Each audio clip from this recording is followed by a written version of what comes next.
Gisiguro sa Office of the Civil Defense kan OCD-11 ang ilang kaandam, ingon man ang kanunay nga pag-alerto sa Dabaweños batok sa linog o pagtayog. Sa interview sa DXDC RMN Davao kang Angie De La Cruz, ang information officer sa OCD-11, gibutyag niini nga naka-standby ang ilang mga personahe o galing ng ginahanglan og augmentation labi na sa manpower. Ang Cordillera Administrative Region asa niigo ang magnitude 7 nga linog kagahapong adlaw Hulyo 27, 2022. Samtang gipangandama na usab karon sa OCD-11 ang ikatulong nga quarter sa nationwide simultaneous earthquake drill sa Setyembre 2022 aron mabansay ang publiko kung unsa ang angay nga himuon panahon sa dili matagna nga pagtayog.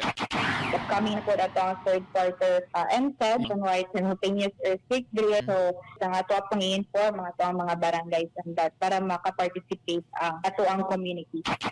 Kasama mo sa balita og serbisyo publiko, Radyoman Kirby Manzon, Tatak, RMN.